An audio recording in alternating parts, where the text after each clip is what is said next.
Look at this. Somebody come look at this. Look at this. Somebody come and look at this. All praises, honor, and glory to the Most High, Ahaya Bashim Yeshaya. I would like to welcome you, brothers and sisters, to another quick hitter with me and the brother Ibri today. Shalom and blessings, everyone. Shalom.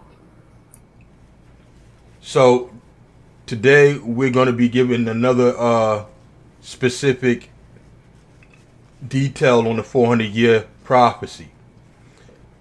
Now, we've been teaching the 400-year prophecy since 2016.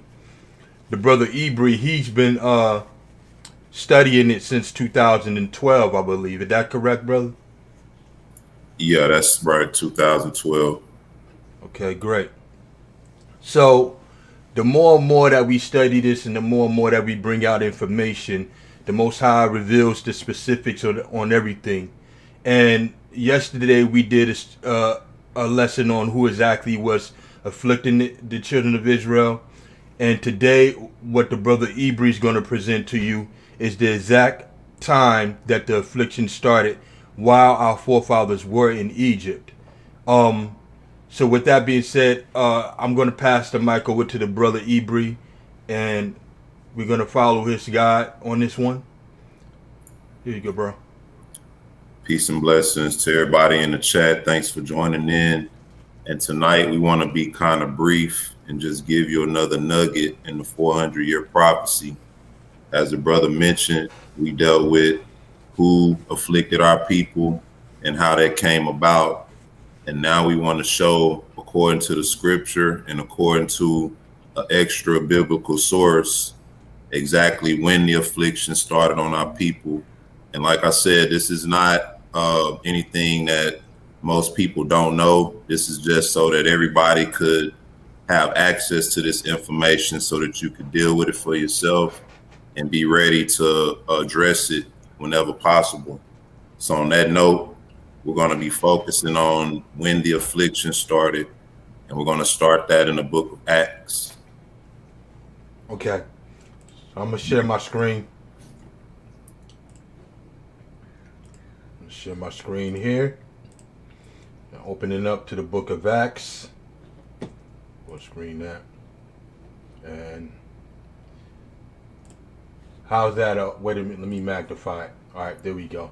Yeah, that's cool. Okay. So starting at verse 14, right? Yeah.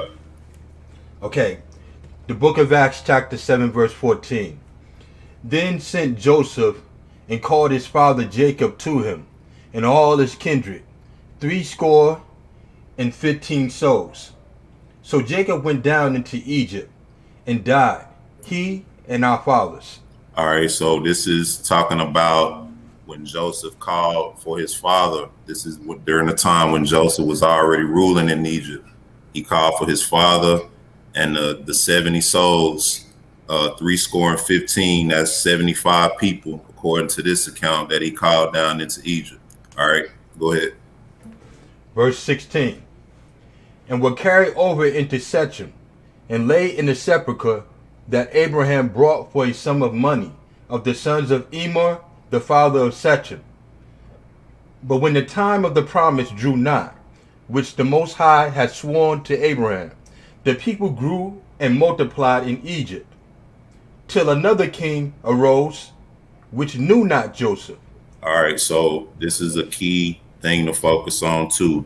It says that when the time of the promise drew nigh, which God had sworn to Abraham, the people grew and multiplied in Egypt. And when we get to this other account, we're going to show you that this was during the time when Joseph was ruling and they were living prosperously in the land of Egypt. All right, up until a certain point, which verse 18 says, till another king arose which knew not Joseph. And we went over that, showing who that was, the Assyrian king that defeated the king of Egypt during that time. But continue, bro. The book of Acts, chapter 7, starting at verse 19. The same dealt severally with our kindred, and evil entreated our fathers, so that they cast out their young children, to the end they might not live. in which time Moses was born, and was exceedingly fair and nourished up in his father's house 3 months. All right, so if we're reading with the right understanding, the book of Acts is telling us exactly when the affliction started on our people in Egypt, and it was during the time Moses was born.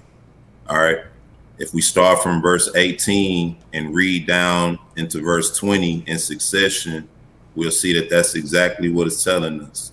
All right, a king rose that dealt subtly with our people, and we know what that is according to Exodus 1. All right, and then in verse 20 it says, in which time Moses was born. In what time? During the time that this king rose up that knew not Joseph. All right, and so I think that's it, right? Verse 20.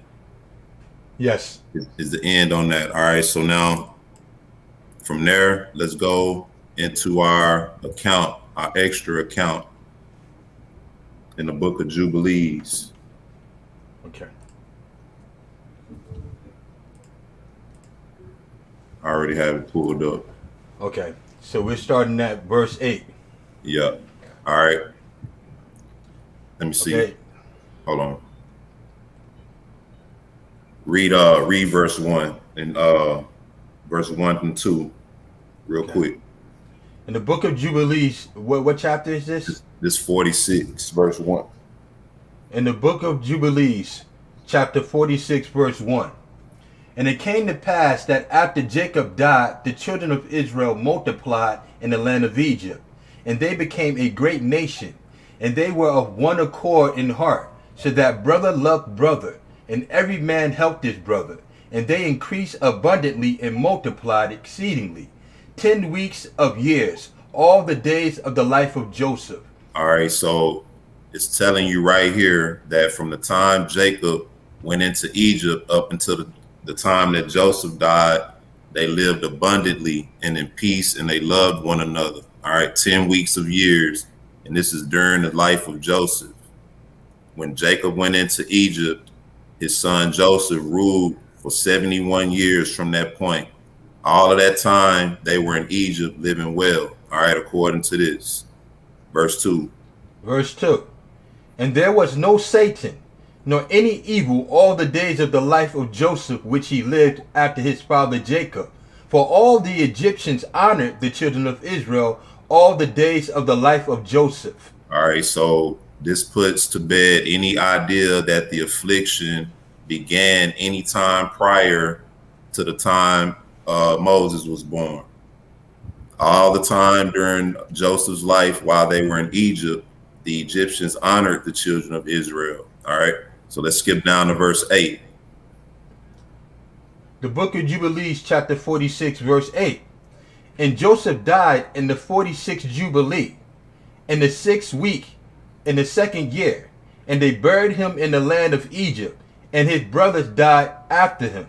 All right, remember that 46th Jubilee, the 6th week, and the 7th year. This whole book of Jubilees is written after that manner, letting you know exactly how many years from the time of the creation these events took place. When you go through Genesis, you read that Moses built the ark. The book of Jubilees tells you exactly how many years from the creation Noah built the ark. All right, so y'all correct that, but 46 Jubilee in the 6th week, the 2nd year. Go ahead, bro. Verse 9. And the king of Egypt went forth to war with the king of Canaan in the 47th Jubilee, in the 2nd week, in the 2nd year. And the children of Israel brought forth all the bones of the children of Jacob, save the bones of Joseph. And they buried them in the field in a double cave in the mountain. All right, let's skip down some because I don't want to get too deep into that, because this is dealing with when the king rose up, the Assyrian king rose up over Egypt and started to afflict our people. Skip to verse 13. Okay. Verse 13. Behold, the people of the children of Israel have increased and multiplied more than we. Come and let us deal wisely with them before they become too many. and let us afflict them with slavery before war come upon us, and before they too fight against us. Else they would join themselves unto our enemies, and get them up out of our land. For their hearts and faces are towards the land of Canaan. Mm-hmm. You can skip to 15 just to set some context to show the flow of what we're dealing with. Go ahead. Verse 15. And they made them serve with rigor, and the more they dealt evilly with them, the more they increased and multiplied. And the people of Egypt abominated the children of Israel. All right, so that's the end of 46. Now we're going right into 47 and 1, but notice the title of chapter 47, the birth and early years of Moses, because this is the angel revealing to Moses all of the information from the creation up into the judgment. This is how Moses is responsible for the first 5 books. But go ahead. The book of Jubilees, chapter 47, verse 1. And the 7th week, in the 7th year, in the 47th Jubilee, thy fathers went forth from the land of Canaan, and thou was born in the 4th week, in the 6th year, therefore thereof in the 48th Jubilee. This was the time of tribulation on the children of Israel. All right, so this is the angel telling Moses about the time that his father came out of Canaan, and then the time that he was born.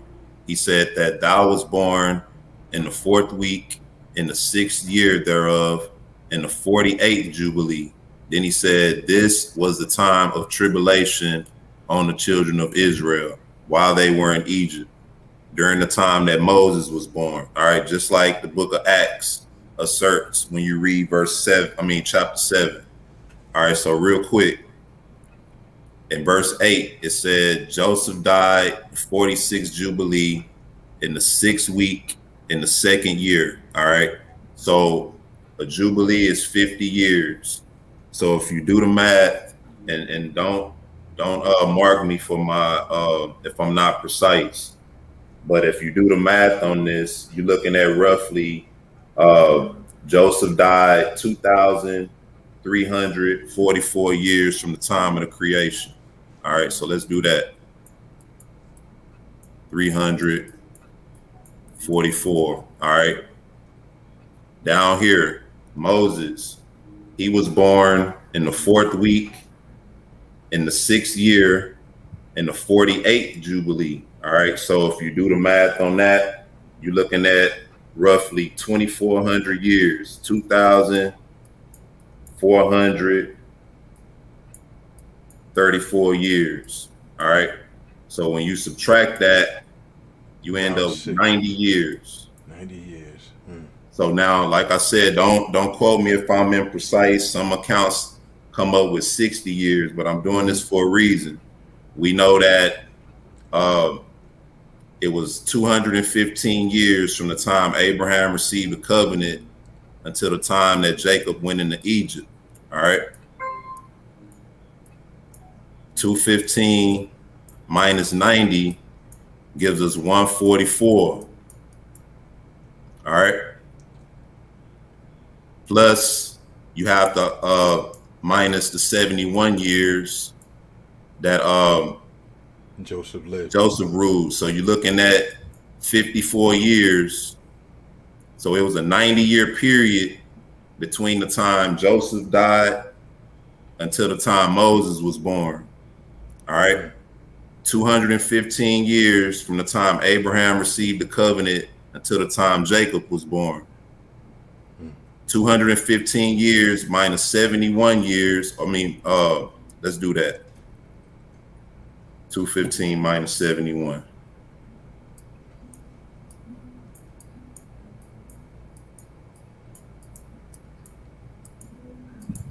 Y'all forgive me for my elementary math skills here. 34. 4, yeah. All right, so you're looking at 134 years. All right.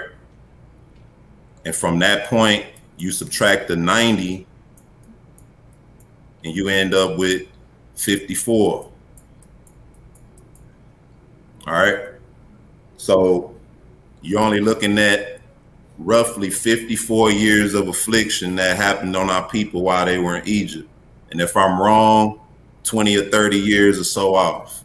Either way, we're looking at less than 100 years of affliction that happened on our people in ancient Egypt. Mm-hmm. All right. Now that's awesome. And like I said, Jubilee is 50 years, so that's how I counted that. Some of you brothers and sisters might be more precise with that and can come with that. But this is just an example to show that there was no way the 400 years of affliction happened in ancient Egypt. Is mathematically impossible. And that's all I have, bro. That's awesome right there, because you know it really comes down to if somebody believe the Most High or not concerning the 400 years of affliction. You know, do you believe the Most High meant what he said when he said 400 years of affliction to Abraham? You know, because you can interpret words differently, but numbers are just what it is. You know, so the Most High say 400. You know, that's what he meant, 400. And you got them being afflicted for 54 years in Egypt. You know, I didn't do the complete breakdown in the this Truth versus Scoffers. I only said it could only be somewhere around between 60 and 144 years, right? But this precise breakdown gives people the exact number. So when you're faced with anybody that wants to you know, gainsay or tell you that it's impossible that this could be us in this land, you have the exact numbers to do it, so you can be assure yourself that what you understand is true and right.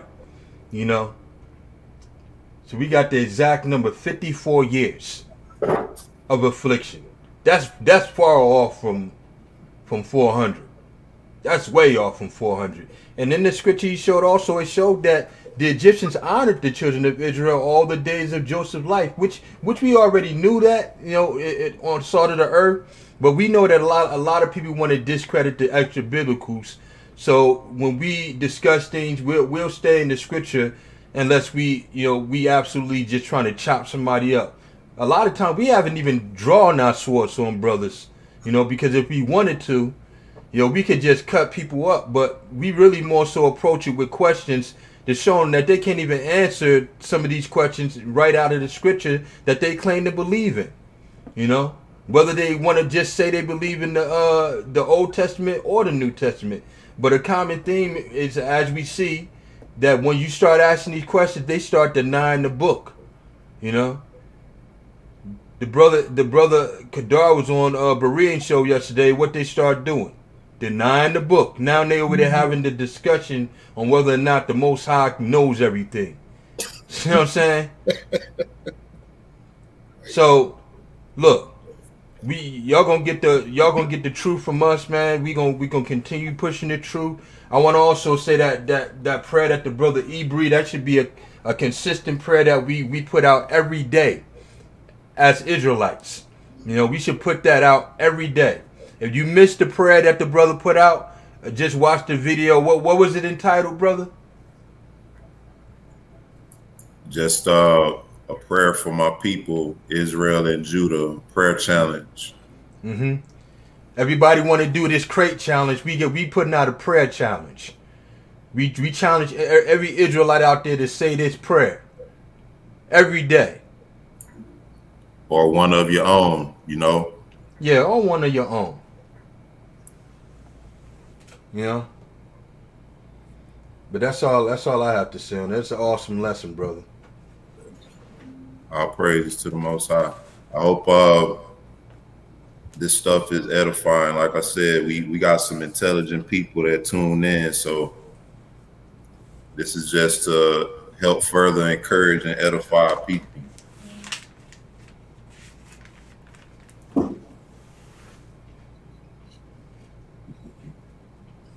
Yes, yes, that was awesome.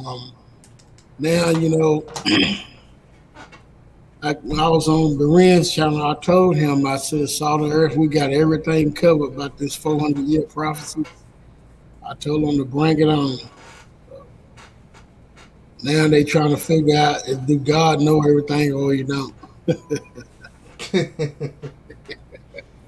Yeah, that's crazy. But with that being said, if we've all got everything out, I gotta get ready to go back to the plantation, brothers. I got to go at 5. I got you. So I hope this has been another quick hit about Salt of the Earth.